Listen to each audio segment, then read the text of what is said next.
Hey there, HorseCenter fans. Matt and I are back with another exciting edition of the show. Matt, we're looking coast to coast, and we're looking at some pretty good horses returning.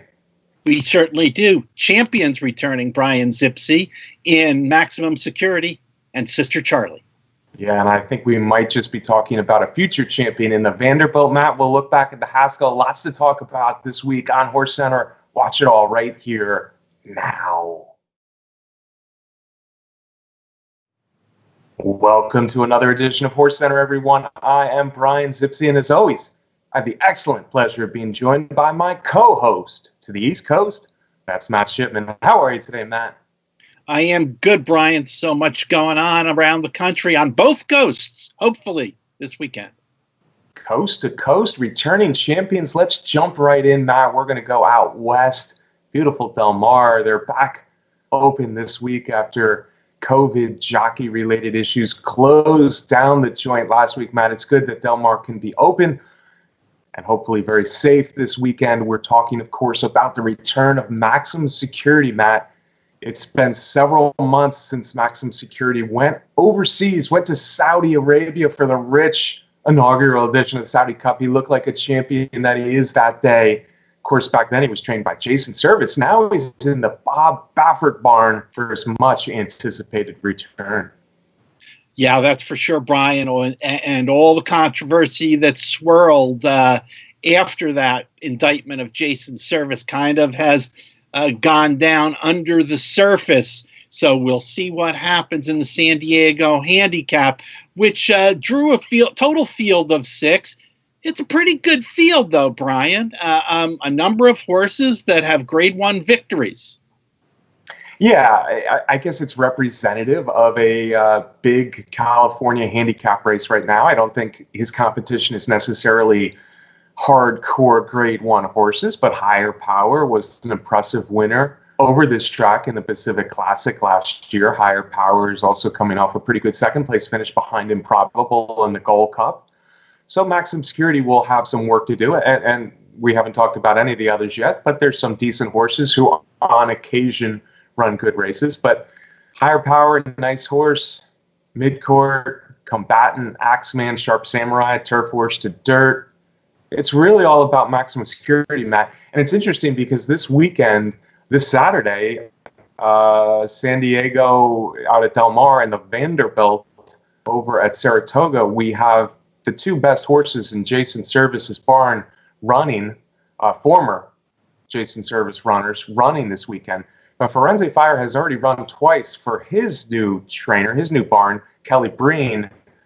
Maximum Security, this will be the first time since the barn change, first time in just about 5 months, first time since a big trip overseas. So there are questions to answer, but of course Maximum Security is still a horse who's had a single runner ever beat him to the wire. Yeah, that's very true. You can't forget what he did on the track. And I just feel like every time I say that, I've got a question mark next to it. But how many of those times was he on performance-enhancing drugs? That's a question that will get, I guess, some kind of answer this weekend. It is worth noting that the San Diego handicap is weight assigned, and Maximum Security was given 127 pounds, the highest that he's ever carried in his career, and a big number these days in a handicap race. It is, and we already talked about a lot of the things that need to be answered by Maximum Security. I think he certainly is likely to answer them well, but on the other hand, you never know. Remember Arrogate a few years ago. This is the race where he returned after a trip to the Middle East, and things kind of went sour for Arrogate. Not that that will happen to Maximum Security, but there are questions to answer. Maximum Security, when he had a little bit of a layoff after last year's Kentucky Derby, last year's infamous Kentucky Derby, when he returned months later in the Pegasus at Monmouth. That was the one race where a horse did finish ahead of him. King for a Day beat him. We haven't heard a lot from King for a Day since then, so obviously it wasn't the best of Maximum Security. His second race back in the Haskell was much better. So maybe there are chinks in the armor. Of course, now he's in the Bob Baffert barn, and Bob Baffert is known for having his horses very ready to run, all I can really say from all this is Maximum Security is a returning champion with a lot of questions, Matt, and I'm just interested to see what kind of Maximum Security we see on Saturday against the field he should handle if he's 90% or better. But if he's not ready, there are horses in there that can beat him. Yeah, he certainly should. And the last thing I want to throw in is that this race is at 1 1/16, and that is certainly to Maximum Security's advantage in here, because some of the big wins that like Higher Power and Combatant had were at significantly longer distances. So the 1 1/16 is also a big plus for Max in his return.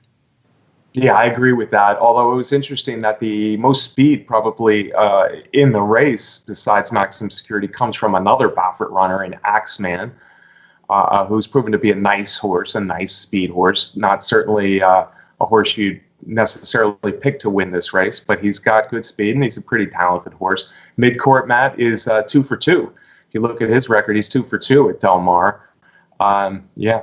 Higher Power, I still think Higher Power is the horse he most has to beat in here, the Pacific Classic winner of last year. But you're right, I think Higher Power would have a better chance to upset Maximum Security if it was a longer race. We'll see. Maximum Security, it's nice to have him back, and we'll see what that means in a few days. Now, let's switch gears, Matt. I mentioned Firenze Fire a little bit as an ex-chase and service runner. I'm not loving Firenze Fire in this spot. It's the 6 furlong Vanderbilt. It's grade 1 sprint. And I really see a pretty good chance that a Breeders' Cup sprint winner comes out of this Vanderbilt. Mostly I'm talking about Volatile, because I think Volatile is a very, very special, talented sprinter. What I saw in his last race in the Aristides, this is a horse I followed literally since his debut last summer.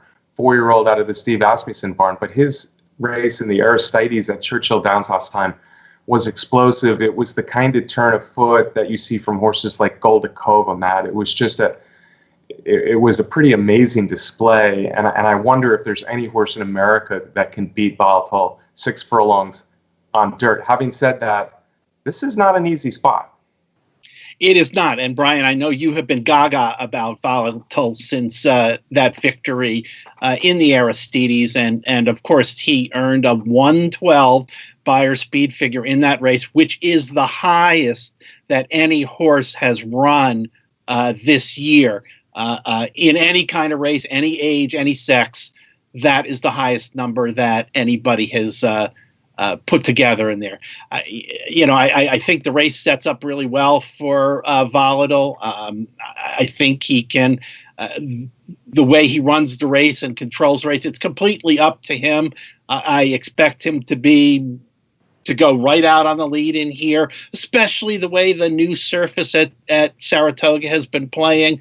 I won't say that it is a completely front-running racetrack, but horses out on the lead have been doing very, very well thus far. Yeah, and Volatile is a horse. I think this race does set up well for him too. Not 6 furlongs and not a lot of speed. There's a lot of good horses, or several good horses in this short 5-horse field. But it does set up for him well, because he's got the most speed in the race, and he's a horse that doesn't need the lead either. He can sit off. Say if Lexitonian wants to really flash some speed, he showed more speed last time, or even Firenze Fire, Volatile can sit there in second and pounce. So, yeah, I'm high on him. I just think he's a really, really, really good sprinter, and I want to see what he can do, because coming to Saratoga is a place often that is a stumbling block for top horses, and you've got horses in here. Whitmore is 1 for 1 at Saratoga. Mind Control. Let's talk about Mind Control for a second, Matt. Mind Control has run 2 races at Saratoga in his career, 1 at 2, 1 at 3. Now he's 4. And of course, each of those were grade 1 wins. So Mind Control like Saratoga.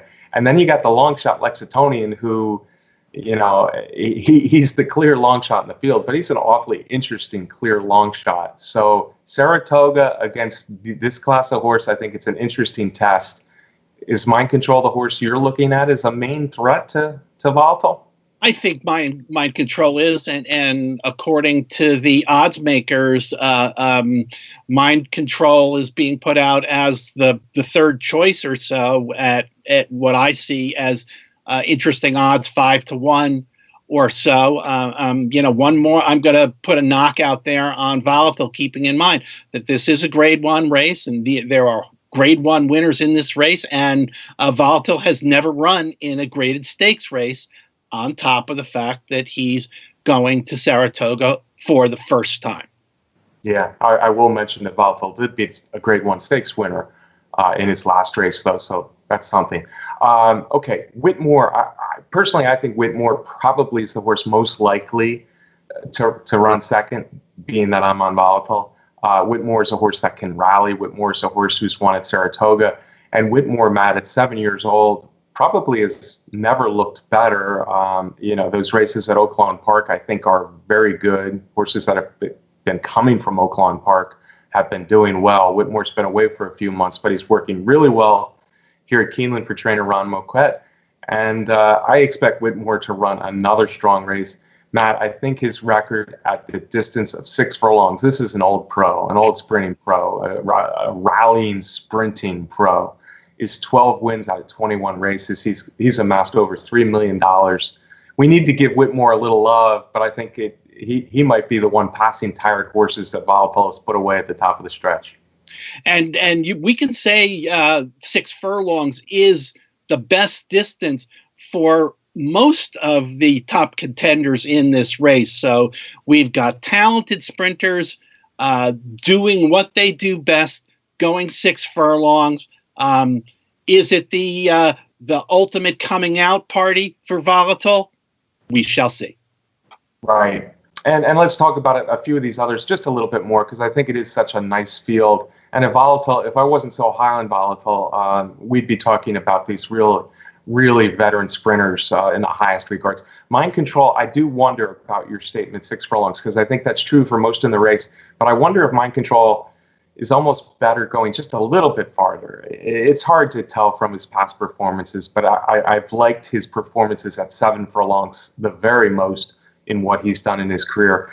And then you got Firenze Firemat, who I think is really good at 6 furlongs, another real pro who wins a lot of races. But I still, in my mind, believe that he's probably a little bit better at Belmont Park than he is at Saratoga. Yeah, and I don't know if I agree with you about Mind Control. Mind Control is 2 for 2 in his career, going 6 furlongs. Right, but the best horses he's beaten have been at longer distances. We'll see. Mind Control loves Saratoga, and I'm all for horses for courses. So I wouldn't be at all surprised if Mind Control runs a big race here in the Vanderbilt. But Volatile is the horse I expect to win the Breeders' Cup Sprint in a few months, so it's hard for me to pick against him here in the Vanderbilt. Matt, earlier in the card, we have another one of those returning champions that you talked a little bit about at the top of the show. Of course, that's Sister Charlie, and it's been nearly 9 months since we've seen her.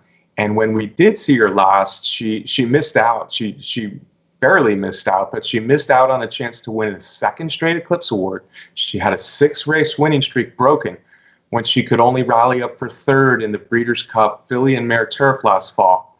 Sister Charlie loves Saratoga. She returns for Chad Brown, 6-year-old champion. It's good to have her back, Matt. Is she a sure thing in the Ballston Spa? Well, those are a lot of reasons that you laid out that makes her sound like a sure thing. She won 3 Grade 1s last year. She's won a total of 7 Grade 1s in her career. She is a horse that's really is something special, and that's one of the reasons why owner Peter Brandt decided to run her for another year. It is a field of 6, probably only 5 because one of them is in for main track only, but there's one heck of a really good contender in the race, Brian, the 7-year-old Starship Jubilee, who's sitting on a 3-race winning streak from down in Florida, 2 of them graded stakes races. He's got a little time off heading into this race. So Starship Jubilee is a formidable contender for the return of Sister Charlie. Right. Absolutely. Starship Jubilee has never been better. Kudos to these connections. Starship Jubilee 7, Sister Charlie 6. Kudos for bringing them back. But Starship Jubilee, if you look at her form closely, this is a mare we've been talking about for years, just a top turf mare. She's won 17 out of 34 lifetime races on turf. She's always been a stakes performer on turf, but I think she's taken it to a little bit newer level. One of the races that I don't love from Starship Jubilee actually came 1 year ago in this very race when she was third, beaten a half length. You say, well, that's not a bad race, and she wasn't one of the favorites. But I think she's better than that. I think she's gotten better than that. In her last 6 races, Matt, she's got 5 wins, 1 second. She was pretty dominant in her races at Gulfstream Park, Tampa Bay Downs earlier this year. As you said, she's 3 for 3. She also has a style that's very interesting because, you know, some of these small fields, you just say, oh boy, small field, the race is kind of is ruined. This is a bit of a showdown here, and often the jockeys become even more important in small fields because there is more, for lack of a better word, jockeying for position going around. Sister Charlie does not have a lot of speed. And this race is only a mile and a 16th. I think Sister Charlie, I think the reason that she's back this year is she is every bit the horse that she was in previous years. They expect her to get another championship, which could have easily been a 3rd straight championship. But Sister Charlie, without a lot of speed at a mile and 16th, I think that's a danger no matter how ready she is for this race nearly 9 months off.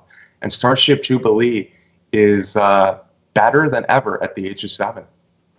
Yeah, that's for sure. But, you know, ultimately, I think if Sister Charlie is close to 100% in this race, she's going to be very hard to beat. Chad Brown, of course, does a fantastic job of bringing horses in their returns to the track, ready to roll. Very true. Very true. And Sister Charlie is maybe Chad Brown's best horse ever. And I know Bricks and Mortars fans are going to be saying, what are you talking about? But Sister Charlie is that good. I respect the heck out of her. But she's been away for a while. I just think if Starship Jubilee is going to beat her, it's going to be right now. It's going to be at this distance at a mile and 16th. I don't like Starship Jubilee to beat Sister Charlie at a mile and a quarter nearly as much as I do at a mile and 16th. 2 really, really good race mares. Let's talk about the dynamics of this race a little bit more, Matt. Call Me Love, I think, is a clear 3rd choice from the Christophe Clement barn. English bred. She raced in Italy. She raced very well in Italy. Her first race in America was a good second to Rushing Fall, but she disappointed last time, went 4th, going a little bit farther in the New York handicap behind Mean Mary. I'm not sure what to make of that, if we're just finding out that Call Me Love is just a notch below, or maybe back at a distance she prefers, a mile 16th. It's hard to know from the Italy form.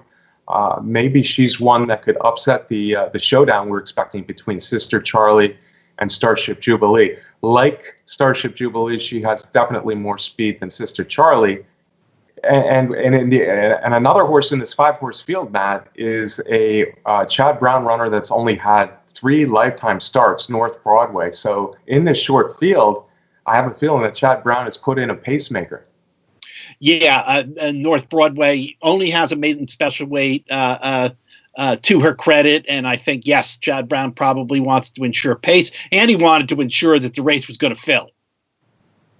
Yeah, so Brown basically has a horse in here to ensure a little bit of pace for Sister Charlie, and that could help. What I think is going to happen is I think this is going to get spread out a little bit, maybe with Starship Jubilee sitting behind the pace setter in 2nd.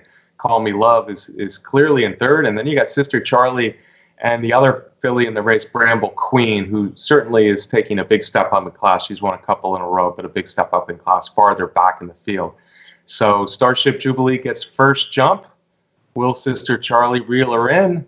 I think at the odds, personally, it's worth a shot to try this classy 7-year-old Starship Jubilee and see if she can't beat Sister Charlie. But of course, I'm not super confident that it will actually happen. Yeah, I think all 3 of these races that we talked about, Brian, have a similarity in that they've got a horse that's going to be a big favorite that we think is a likely winner And for me, it's really hard to take a shot against those horses and put my money down with any confidence. So these three races are ones that I'm probably just going to watch. Yeah, and I'll jump in a little bit, but you're right. They maybe not the best betting races in the world unless you really feel strongly about Maxim Security getting beat at Del Mar or Valladolid being upset when it comes to this Grade 1 caliber field at Saratoga, or Sister Charlie after a long layoff against the top-notch Starship Jubilee. But on the other hand, it might just be important races, yes, but races really getting these top-notch horses ready for the Breeders' Cup in a couple months. Matt, let's talk about the Kentucky Derby as we tend to do this time of year. This time of year usually would be March or so, but this year it's late July. And there was a big race on the Kentucky Derby Trail last Saturday. It was the Haskell. Authentic just held off NY Traffic. Dr. Post was a non-threatening third. Matt, what does this race mean moving forward? How big a performance was it from the top two? And are they truly Kentucky Derby top contenders? Yeah, all interesting questions. I think the result of the Haskell was not really a surprise in any particular way. Baffert winning his 9th Haskell, Authentic getting the win, getting more points on the way to the Kentucky Derby. New York Traffic once again running really well, but falling a little bit short. So I don't think there were any surprises. Congratulations to Baffert. I don't see Authentic as a serious threat in the Kentucky Derby. I think the mile and an eighth in the Haskell was pushing his limits, although right after the race at the press conference, Mike Smith had plenty of excuses, plenty of jockey speak about why Authentic almost got caught, but I don't know. I don't know if I'm buying that. Yeah, I don't know if I'm buying that either, Matt. 9 furlongs at Monmouth in this short field is a heck of a lot different than 10 furlongs at Churchill Downs in a big field, that's for sure. I probably going to sound a little bit like sour grapes. We both picked Dr. Post to upset Authentic in the Haskell, and it didn't really come close to happening. But on the other hand, I don't think Authentic, at this point in his career, things could change as he develops, matures, and gets older. But at this point in his career, I don't think he beats Grade 1 horses at 10 furlong, let alone wins or even runs second in the Kentucky Derby. And I think we saw that certainly in the last furlong of the Haskell. NY Traffic ran a very, very good race, to take nothing away from him. But I don't see him as a true 10 furlong horse against the very best. I actually like Dr. Post moving forward. If we're talking about Kentucky Derby, the best of the three, I just don't think it's set up for Dr. Post well. When those horses that could have shown speed in the Haskell didn't, Dr. Post was just too far behind, a slow pace. He was on the inside of horses. Then he had to swing out and try to run down horses that weren't running that fast early. Just not a recipe for success for Dr. Post as a much longer shot in the Kentucky Derby versus Authentic and NY Traffic. I would suggest giving Dr. Post a shot as a long shot in the Kentucky Derby. Authentic and NY Traffic, two really nice horses, two really good horses at a mile 16th and a mile 1/8. I don't like them for the Kentucky Derby, though, man. Yeah, and I agree. Dr. Post will be a much longer price in the Kentucky Derby. Okay, well, that much we can agree on for sure. And we do have bigger horses. That's probably not the word. We have probably horses in the Kentucky Derby that I like better coming up in the coming weeks. Not this weekend, but the following weekend, we have the return of Honor AP. Hasn't raced since winning the Santa Anita Derby in June. He'll be out at Del Mar for the mile 16th Shared Belief. He's supposed to face the undefeated Bob Baffert Cezanne, that of only a few races, Matt. I would expect Honor AP to do well in there, but on the other hand, I want him at a mile and a quarter, not a mile 16th. The weekend after that, we got Tiz the Law facing horses like Uncle Chuck and Max Player in the Travers, the big one at Saratoga. And also that weekend, we have Art Collector probably facing some good Midwestern horses in the Ellis Park Derby. So there's still plenty to look forward to. Horses are not in the barn until the Kentucky Derby. They're running now up until the Kentucky Derby, at least one more race. So good to see. Yeah, 4 more, Brian. 4 more Kentucky Derby preps left, heading to the first Saturday in September. Hey, did you make any bets on your horse Honor AP in the Kentucky Derby future wager last weekend? Yeah, I used Honor AP a little bit more in the future wager, and I'm not a big future wager bettor because I worry that the odds aren't going to be all that different when the Kentucky Derby rolls around. But what I did do, Matt, is I used some doubles, especially with a few long shots in the Kentucky Oaks that I like with Honor AP and a few other longer shots mostly longer shots in the Kentucky Derby. Horses that I think could pop up again in the Oaks, especially if it's a fast pace. The Brad Cox fillies, especially Bonnie South and She Dares the Devil, had big odds because of Gamine and Swiss Skydiver. So if one of those can upset the Kentucky Oaks, I'll be happy headed to the Kentucky Derby with my future wagers.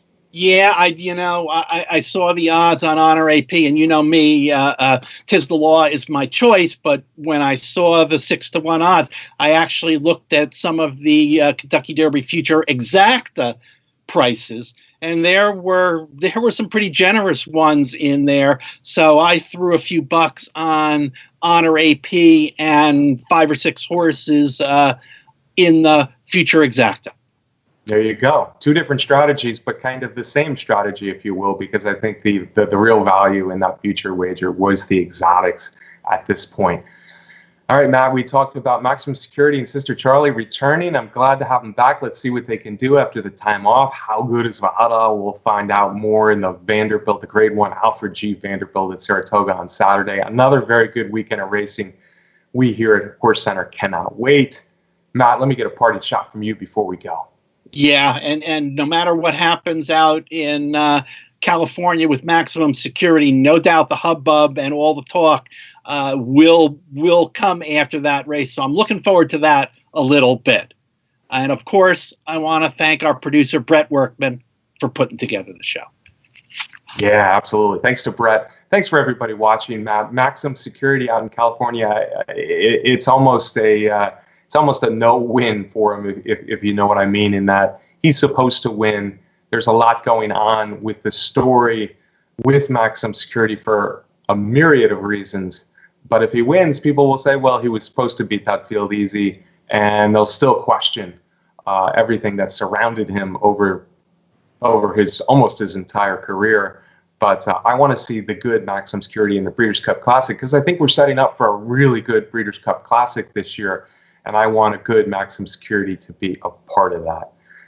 Again, thanks for watching, folks. If you haven't yet subscribed to our YouTube channel here on Horse Racing Nation, I urge you to do that now. I also want to thank our sponsor, Derby Wars, the best contest site out there.